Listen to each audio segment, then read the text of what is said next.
আজকে অফিস যাওয়ার আগে যে বাজার থেকে মাছ এনেছে সেই মাছগুলো আমি ভালো করে কেটে ধুয়ে নিয়েছি এবং ধুয়ে নিয়ে সেখানে পরিমাণ মতো নুন হলুদ মাখিয়ে নিয়েছি। তো মাছের কি নাম সেটা কিন্তু আমি বলতে পারছি না। যাই হোক, এই মাছগুলো আমি একদম পাতলা একটা ঝোল করব, একদম জিরে বাটা দিয়ে। তো মাছগুলো ভেজে নিয়েছি।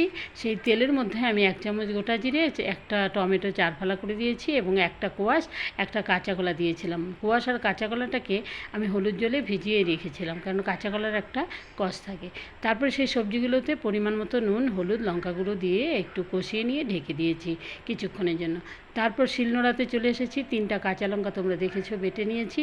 আর তারপরে বাটা লঙ্কাটা আমি সবজিতে দিয়ে একটু কষিয়ে নিয়ে ফুটানো জল আমি দিয়ে দিলাম এবং ফুটানো জল ফুটে উঠলে আমি সেখানে মাছ দিয়ে দিলাম। তারপরে দেখেছো তোমরা, আমি কিন্তু এই রান্নাটা যেহেতু জিরে বাটা দিয়ে করব, জিরাটা একটু ভেজে নিয়েছিলাম। এবার জিরেটা আমি বেটে নিয়ে একদম ঝোলে দিয়ে দিয়েছি। দেখো, ঝোল আমার একদম রেডি হয়ে গেছে।